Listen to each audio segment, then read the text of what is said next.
നമസ്കാരം. The path is the goal എന്ന discussion സീരീസിൻ്റെ അടുത്ത സെഷനിലേക്ക് വീണ്ടും ഏവർക്കും സ്വാഗതം. നമുക്ക് ആദ്യം മെഡിറ്റേഷൻ ചെയ്യാം. കണ്ണുകൾ അടച്ച് ശാന്തമായിരിക്കൂ. ഭൂമി മാതാവിനോടും സർവചരാചരങ്ങളോടും അന്തരീക്ഷത്തോടും കൃതജ്ഞത രേഖപ്പെടുത്തൂ.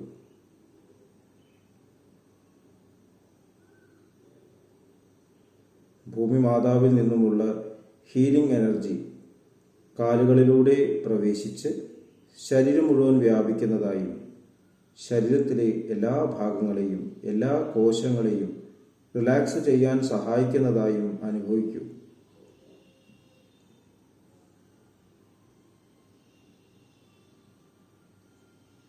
ഇപ്പോൾ ശരീരം പൂർണ്ണമായും റിലാക്സ്ഡ് ആയി. ഈ റിലാക്സേഷൻ ഹൃദയത്തിൽ അനുഭവിക്കൂ. ശ്വാസം ദീർഘമായി ഉള്ളിലേക്ക് എടുക്കൂ. ഹൃദയത്തിൽ സ്നേഹം നിറയുന്നതായി അനുഭവിക്കൂ. ശ്വാസം പുറത്തേക്ക് വിടുമ്പോൾ സ്നേഹം പ്രപഞ്ചം മുഴുവൻ വ്യാപിക്കുന്നതായും അനുഭവിക്കൂ. ഹൃദയത്തിൽ കുടികൊള്ളുന്ന സ്നേഹത്തിൻ്റെ സ്രോതസ്സിൽ നിന്നും ഉദ്ഭവിക്കുന്ന ദിവ്യപ്രകാശം മനസ്സിനെ ആകർഷിക്കുന്നതായി അനുഭവിക്കൂ. ആ ദിവ്യപ്രകാശത്തിൽ ധ്യാനം ആരംഭിക്കൂ. മനസ്സിൽ ചിന്തകൾ വരുന്നുണ്ടെങ്കിൽ മൃദുവായി അവയെ അവഗണിക്കുക. ദിവ്യപ്രകാശത്തിൽ ധ്യാനം തുടരുക.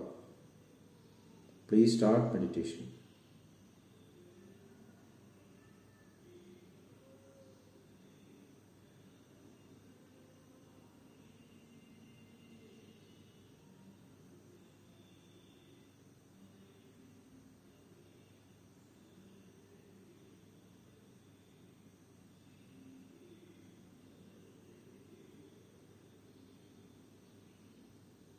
ഓക്കെ, ആ കണ്ടീഷൻ ഹൃദയത്തിൽ നിലനിർത്തി പതുക്കെ കണ്ണുകൾ തുറക്കൂ. എല്ലാവരെയും ഹാർദമായി വീണ്ടും ഹാർട്ട്ഫുൾനെസ് സഹജമാർഗ് മെഡിറ്റേഷൻ സിസ്റ്റത്തിലേക്ക് സ്വാഗതം ചെയ്യുന്നു. എങ്ങനെ ജോയിൻ ചെയ്യാം എന്നതിൻ്റെ ഡീറ്റെയിൽസ് ഡിസ്ക്രിപ്ഷൻ ബോക്സിൽ കൊടുത്തിട്ടുണ്ട്. ജീവിതത്തിൽ ആശയവിനിമയത്തിൻ്റെ പ്രാധാന്യത്തെക്കുറിച്ച് നമ്മൾ ചർച്ച ചെയ്തുകൊണ്ടിരിക്കുകയാണ്. ആശയവിനിമയം തന്നെയാണ് യഥാർത്ഥത്തിൽ ജീവിതത്തിൻ്റെ അടിസ്ഥാനം. ഏത് ലെവലിൽ നിന്നാണ് നമ്മൾ ആശയവിനിമയം നടത്തുന്നത്, കമ്മ്യൂണിക്കേറ്റ് ചെയ്യുന്നത് എന്നുള്ളതാണ് പ്രധാനം. അപ്പോൾ നമ്മുടെ ജീവിതത്തിലുടനീളം നമ്മൾ കൂടുതൽ ഹയർ ലെവലിൽ നിന്ന് കമ്മ്യൂണിക്കേറ്റ് ചെയ്യാനുള്ള കഴിവ് നേടിക്കൊണ്ടേയിരിക്കണം. അതിനാണ് ശരിക്കും പ്രോഗ്രസ് എന്ന് പറയുന്നത്. റിയാക്ഷൻ നിന്ന് റെസ്പോൺസിലേക്കുള്ള ഉയർച്ച, സെൽഫിഷ്നെസ്സിൽ നിന്നും സെൽഫ്ലെസ്സിലേക്കുള്ള ഉയർച്ച, ഇതെല്ലാം ആശയവിനിമയത്തിൻ്റെ പല തലങ്ങളെയാണ് സൂചിപ്പിക്കുന്നത്. നമ്മുടെ ജീവിതത്തിൽ പല രോഗങ്ങളും നമുക്ക് പിടിപെടുന്നു. ഈ രോഗങ്ങൾക്ക് ചികിത്സയായിട്ട് നമ്മൾ മരുന്നുകൾ കഴിക്കുന്നു. അപ്പം അതിന് ഒരാളുടെ സഹായം തേടുന്നു. അവരെ നമ്മൾ ഡോക്ടർ, ഭിഷഗ്വരൻ, വൈദ്യൻ എന്നൊക്കെ വിളിക്കുന്നു. അവർ തരുന്ന ആ മരുന്ന് അത് കഴിക്കുമ്പോൾ രോഗം മാറാം, ചിലപ്പോൾ മാറാതിരിക്കാം. അപ്പോൾ എനിക്കൊരു അനുഭവമുണ്ട്. നമ്മൾ പനി വരുമ്പോൾ പാരസെറ്റമോൾ വാങ്ങി കഴിക്കുന്നു. കുട്ടിക്കാലത്ത് ഇത് പാരസെറ്റമോളാണെന്ന് അറിയില്ല, മാറില്ല, പനി മാറില്ല. അപ്പോൾ വൈറ്റിലയിലുള്ള ഒരു ഡോക്ടർ റാവു ഉണ്ട്. ഡോക്ടർ റാവുവിനെ കണ്ടിട്ട് അദ്ദേഹം പാരസെറ്റമോൾ തരുമ്പോൾ മാറും. അദ്ദേഹം തരുന്നത് പാരസെറ്റമോളും ഒരു മിക്സ്ചറും, എല്ലാ അസുഖവും മാറും. ഇപ്പം എന്തുകൊണ്ടാണ് അങ്ങനെ മാറുന്നത്? അതുപോലെ തന്നെ ഒരു വൈദ്യരുടെ അടുത്തോ ഡോക്ടറെ അടുത്തോ പോകുമ്പോൾ ചിലപ്പോൾ രോഗം മാറിയില്ല എന്ന് വരും. വേറെ ആളുടെ അടുത്തതും അത് മാറുന്നു. അതെങ്ങനെയാണ് മാറിയത്? വേറൊരു അനുഭവം ഷെയർ ചെയ്യാം. എൻ്റെ പഠിക്കുന്ന കാലത്ത് അഹമ്മദാബാദിലായിരുന്നപ്പോൾ ഞാൻ വീണു. ഒരു സ്കൂട്ടറിൽ നിന്ന് ബാക്കിൽ നിന്ന് യാത്ര ചെയ്യും. അപ്പോൾ വീണപ്പോൾ എൻ്റെ കൈൻ്റെ ഈ പുറംവശം വല്ലാണ്ട് തോല് പോയി, ചരണ്ട് ഇൻഫെക്ഷനായി.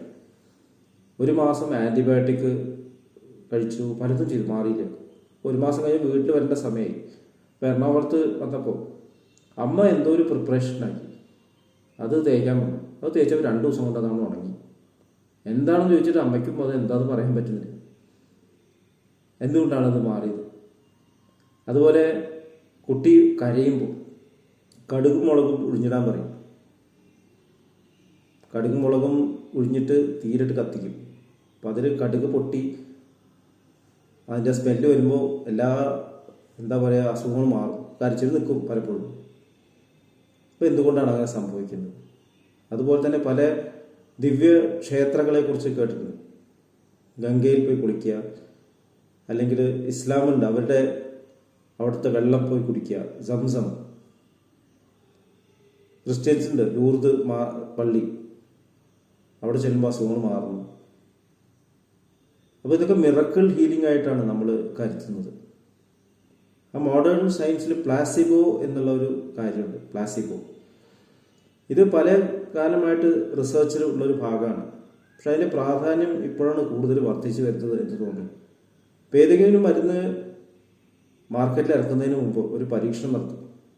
ആദ്യം മരുന്ന് കൊടുക്കും, വേറെ ഒരു ഗ്രൂപ്പിന് പ്ലാസിബോ, അത് മരുന്നാവില്ല, വെറുതെ ജസ്റ്റ് ഒരു അപകടമില്ലാത്ത എന്തെങ്കിലും ഒരു സാധനം, ചിലപ്പോൾ അരിപ്പൊടി ആയിരിക്കും, കോപ്പൊടി ആയിരിക്കും, അവിടെ ഒരു ഗുളിക ഉണ്ടാക്കി കൊടുക്കും. അപ്പോൾ ഇത് 50 അത് 50 എന്ന് വയ്ക്കാം. മരുന്ന് കൊടുക്കുന്ന ആൾക്കാരിൽ ഒരു 40 ആൾക്ക് അസുഖം മാറി, പ്ലാസിബോല് ഒരു 25 ആൾക്ക് മാറി. അപ്പോൾ നമ്മളൊരു മരുന്ന് പ്ലാസിബോനേക്കാളും ബെറ്റർ ആണ്, അങ്ങനെയാണ് മാർക്കറ്റിൽ ഇറക്കുന്നത്. പക്ഷെ ഒരു കാര്യം ശ്രദ്ധിക്കപ്പെട്ടില്ല. ഈ 15 ആൾക്കാരിൽ പ്ലാസിബോ അല്ല 25 ആളിൽ എങ്ങനെയാണ് ഈ മരുന്നല്ലാത്ത ഈ വസ്തു അസുഖം മാറ്റിയത്? അപ്പോൾ അത് വലിയൊരു റെവലേഷനായിരുന്നു. നമ്മുടെ ജീവിതത്തിൽ നമ്മൾ ഉപയോഗിക്കുന്ന മെഡിസിൻസ് എല്ലാം പ്രവർത്തിക്കുന്നത് നമ്മുടെ ഉള്ളിലുള്ള റിസപ്റ്റേഴ്സ് ഉള്ളതുകൊണ്ടാണ്. വേദന സംഹാരിയായിട്ടുള്ള മോർഫിൻ ആയാലും, ഡയബറ്റീസിന് ഉപയോഗിക്കുന്ന ഇൻസുലിൻ ആയാലും, തൈറോയിഡിന് ഉപയോഗിക്കുന്ന ഹോർമോൺസ് ആയാലും, ഈ ആർട്ടിഫിഷ്യലായിട്ട് നമ്മൾ ഉപയോഗിക്കുന്ന അസിഡിറ്റിക്കുള്ള ഗുളികളോ പനിക്കുള്ള പാരസെറ്റമോളോ ആൻറ്റിബയോട്ടിക്കോ എന്തെല്ലാം മരുന്നായാലും അതെല്ലാം ശരീരത്തിൽ പ്രവർത്തിക്കുന്നത് അതിന് സ്വീകരിക്കുന്ന റിസപ്റ്റേഴ്സ് സെൽസിലുണ്ട്. അതുകൊണ്ടാണ്. അപ്പോൾ ആ സെല്ലുകളിൽ ആ റിസപ്റ്റേഴ്സ് എന്തിനാണ് അവിടെ ഉണ്ടായത്? ഈ ഒരു ചിന്താഗതി പല റിസർച്ച് സയൻറ്റിസ്റ്റിൻ്റെയും ഉള്ളിൽ വന്നു. അപ്പോൾ ആ റിസപ്റ്റേഴ്സ് വെറുതെ ഉണ്ടാവില്ലല്ലോ. അപ്പോൾ അതിൻ്റെ അർത്ഥം എന്താണ്? അതിന് വേണ്ട മോളിക്യൂൾസ് നമ്മുടെ ശരീരത്തിലുണ്ട്. ഇപ്പം ഓഫ്തൽമോളജിയിൽ anti vascular endothelial growth factor, ആൻറ്റി-VEGF ഇഞ്ചക്ഷൻസ് വളരെയധികം കൂടുതൽ ഉപയോഗിക്കുന്നുണ്ട്. ഇപ്പോൾ ഒരുപാട് ഇഞ്ചക്ഷൻസ് വന്നിട്ടുണ്ട്. അപ്പോൾ ഈ ആൻറ്റി-VEGF എന്തുകൊണ്ടാണ് ഉപയോഗിക്കാൻ സാധിക്കുന്നത്? കാരണം നമ്മുടെ ശരീരത്തിൽ അത് സ്വീകരിക്കാനുള്ള മോളിക്യൂൾസ് ഉണ്ട്, റിസപ്റ്റേഴ്സ് ഉണ്ട്. അപ്പോൾ ഓൾറെഡി നമ്മുടെ ശരീരത്തിൽ ആൻറ്റി-VEGF ഉണ്ട്. ഇതാണത് കാണിക്കുന്നത്. ഇല്ലെങ്കിൽ വെറുതെ ഒരു റിസപ്റ്റർ ഉണ്ടാവില്ലല്ലോ. അപ്പോൾ അതിൻ്റെ അർത്ഥം നമ്മുടെ ഉള്ളിൽ നമ്മളെ ചികിത്സിക്കാനുള്ള എല്ലാ സാധനവും ഉണ്ട്. ഡയബറ്റീസിന് ചികിത്സിക്കാനുള്ള ഇൻസുലിൻ ഉണ്ട്, ആൻറ്റി-VEGF ഉണ്ട്, തൈറോയിഡ് ഹോർമോൺ ഉണ്ട്, പാരസെറ്റമോൾ, വേദന സംഹാരിയായിട്ട് എൻഡോർഫിൻസ്, എൻകെഫലിൻസ് ഒക്കെ പറയും, വേദന. അപ്പോൾ അത് ആക്ടിവേറ്റ് ചെയ്ത് കഴിഞ്ഞാൽ പുറമേ നിന്നുള്ള മരുന്നിൻ്റെ ആവശ്യങ്ങൾ കുറഞ്ഞു വരും എന്നാണ് മനസ്സിലാവുന്നത്. അത് പ്ലാസിബോ റിസർച്ചിൻ്റെ അടിസ്ഥാനം. അപ്പോൾ മരുന്നിനേക്കാളും കൂടുതൽ ഉള്ളിലുള്ള ഈ റിസപ്റ്റേഴ്സിനെ ആക്ടിവേറ്റ് ചെയ്യലാണ്, മരുന്നിനെ സ്വീകരിക്കാൻ തക്കോണം ആക്ടിവേറ്റ് ചെയ്യലാണ് ഇമ്പോർട്ടൻറ്റ്. ഒരു മരുന്ന് കൊടുത്തിട്ട് ഈ റിസപ്റ്റേഴ്സ് ആക്ടിവേറ്റ് ആയി സ്വീകരിക്കുന്നതിന് മരുന്ന് എഫക്റ്റീവ് ആവില്ല. എത്ര നല്ല മരുന്ന് കൊടുത്താലും ആക്ടിവേറ്റ് ആവില്ല. അപ്പോൾ എന്താണ് ഈ റിസപ്റ്റേഴ്സിനെ ആക്ടിവേറ്റ് ചെയ്യുന്നത്? അവിടെയാണ് വിശ്വാസം എന്നുള്ളൊരു കാര്യം കടന്നു വരുന്നത്. വിശ്വാസം. അമ്മ തരുന്ന മരുന്ന് അസുഖം മാറ്റുന്ന എങ്ങനെയാണ്? മുത്തശ്ശി തരുന്ന മരുന്ന് എങ്ങനെയാണ് അസുഖം? കാരണം കുട്ടിക്ക് വിശ്വാസമുണ്ട്. ഒരു ഡോക്ടർ തരുന്ന മരുന്ന് അസുഖം മാറ്റുന്ന എങ്ങനെയാണ്? വിശ്വാസമുണ്ട്. ഇനി ഇതൊന്നും വേണ്ട. കുട്ടി വന്നിട്ട് തലയിൽ തൊടുമ്പോൾ അച്ഛാ തലവേദന മാറിയോ എന്ന് ചോദിച്ചാൽ തലവേദന മാറും. അതെന്തുകൊണ്ട്? ഇപ്പോൾ ഉള്ളിൽ ഈ തരത്തിൽ റിസപ്റ്റേഴ്സിനെ ആക്ടിവേറ്റ് ചെയ്യാനും നമ്മുടെ ഉള്ളിലുള്ള മരുന്നുകളുടെ പ്രിക്കേഴ്സസിനെ അതിനെ ഉപയോഗിക്കാനും കഴിവ് വരുന്നത് നമ്മുടെ ഉള്ളിലുള്ള പോസിറ്റീവായിട്ടുള്ള ചിന്താഗതി, ഫെയ്ത്ത്. ആ ഫെയ്ത്ത് വരുമ്പോൾ എന്താ സംഭവിക്കുന്നത്? നമ്മൾ ഇതുവരെ ഡിസ്കസ് ചെയ്ത അതേ ടോപ്പിക്കിൻ്റെ തുടർച്ചയാണ്.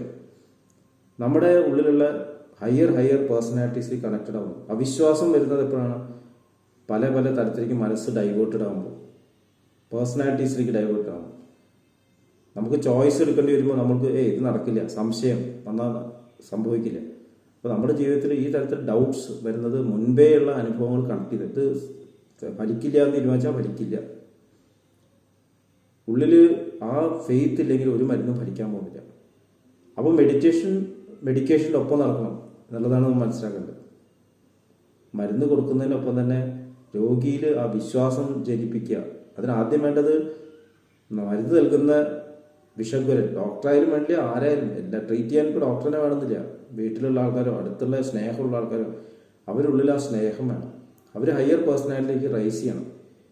എന്നിട്ട് കൂടെയുള്ള നമ്മൾ ആരെയാണ് സഹായിക്കുന്നത് അവരുടെ ഉള്ളിൽ ആ ഫീലിംഗ് ഇവോക്ക് ചെയ്യണം. നമ്മളെ വിശ്വസിക്കുന്നുണ്ടെങ്കിൽ അവർക്കത് ഫലിക്കും. അപ്പോൾ അതെങ്ങനെയാണ് വരുന്നത്? നമ്മുടെ ഉള്ളിൽ സത്യസന്ധത, സ്നേഹം, അത് നമ്മുടെ വാക്കിലൂടെ, ബോഡി ലാംഗ്വേജിലൂടെ, ചിന്തകളിലൂടെ, ഫീലിങ്ങിലൂടെ മാനിഫെസ്റ്റ് ചെയ്യുമ്പോൾ മാത്രം. ഇപ്പം അവിടെയും വരുന്നത് ഈ ആന്തരികമായിട്ടുള്ള കമ്മ്യൂണിക്കേഷനാണ് ഇമ്പോർട്ടൻ്റ് എന്നുള്ള കാര്യമാണ്. അപ്പോൾ നമ്മുടെ ആരോഗ്യ മേഖലയിൽ ഈ ഒരു സത്യം കൂടുതൽ കൂടുതൽ റിവീൽ ചെയ്യേണ്ട ആവശ്യം വരിക്കുന്നു. ഭക്ഷണം കൂടിയായാലും സ്നേഹത്തോടെ ഭക്ഷണം കഴിക്കുമ്പോൾ ഭക്ഷണം സ്വീകരിക്കപ്പെടുന്നു. പാവലോവിൻ്റെ സിദ്ധാന്തം, പാവലോ എന്നുള്ള സയൻറ്റിസ്റ്റ് നായയ്ക്ക് ഭക്ഷണം കൊടുത്തിട്ട് മണിയടിച്ചു അത്രേ. പിന്നെ പിന്നെ മണിയടിക്കുമ്പോൾ തന്നെ വായിലും മിനിയിൽ വരാൻ തുടങ്ങി. പൂച്ചയിൽ ഇത് എക്സ്പെരിമെൻ്റ് നടത്തി. പൂച്ചയുടെ വയറിലൊരു തുളച്ചിട്ട് അവിടെ ഒരു ട്യൂബ് ഇട്ടു. ഭക്ഷണം കൊടുക്കുമ്പോൾ ഗ്യാസ്ട്രിക് ജ്യൂസസ്, ആമാശയത്തിൽ ദഹന രസങ്ങൾ ഉണ്ടാവാൻ തുടങ്ങി. മുമ്പിലൊരു നായേനെ നിർത്തിയപ്പോൾ, പേടിപ്പിക്കുന്ന ഒരു നായയെ നിർത്തിയപ്പോൾ ദഹനരസങ്ങൾ ഉണ്ടാവുന്നില്ല. അപ്പോൾ പാവലോ കണ്ടെത്തി ഭയപ്പെടുന്ന സാഹചര്യങ്ങളിൽ ദഹന പ്രക്രിയ നടക്കില്ല. അപ്പം ഇത് തന്നെ നമ്മുടെ വീട്ടിൽ ബാധകല്ലേ. വീട്ടിൽ സമാധാനത്തോടെ ശാന്തിയോടെ ഭക്ഷണം കഴിക്കുമ്പോൾ ഭക്ഷണം ദഹിക്കുന്നു, ശരീരത്തെ പിടിക്കുന്നു, ആരോഗ്യം ഉണ്ടാവും. ഭക്ഷണത്തിലെ പോഷകാംശം മാത്രമല്ല, അന്തരീക്ഷം വളരെ ഇമ്പോർട്ടൻ്റ് ആണ്, വിശ്വാസം വളരെ ഇമ്പോർട്ടൻ്റ് ആണ്, സ്നേഹമാണ് എല്ലാത്തിനും അടിസ്ഥാനം. അപ്പോൾ നമ്മുടെ ജീവിതത്തിൽ നമുക്കൊരിക്കലും മാറ്റാൻ പറ്റാത്ത ഒരു കാര്യമാണ് ആധ്യാത്മികത എന്നത്. അപ്പോൾ ഹാർട്ട്ഫുൾനെസ് ഈ ഒരു കാര്യത്തിലേക്ക് വളരെയധികം ഫോക്കസ് ചെയ്യുന്നുണ്ട്. ഹാർട്ട്ഫുൾനെസ് സഹജമായ മെഡിറ്റേഷൻ സിസ്റ്റമാറ്റിക്കായിട്ട് ഫോളോ ചെയ്യുമ്പോൾ ഈ തത്വം മനസ്സിലാകും. ഞാൻ ഒരു മോഡേൺ മെഡിസിൻ പ്രാക്ടീസ് ചെയ്യുന്ന ഒരു ഡോക്ടർ എന്ന നിലയ്ക്ക് ഇന്ന് ഒരുപാട് ബെനിഫിറ്റ് ചെയ്തിട്ടുണ്ട്. എല്ലാവരെയും വീണ്ടും സ്വാഗതം ചെയ്യുന്നു. നന്ദി, നമസ്കാരം.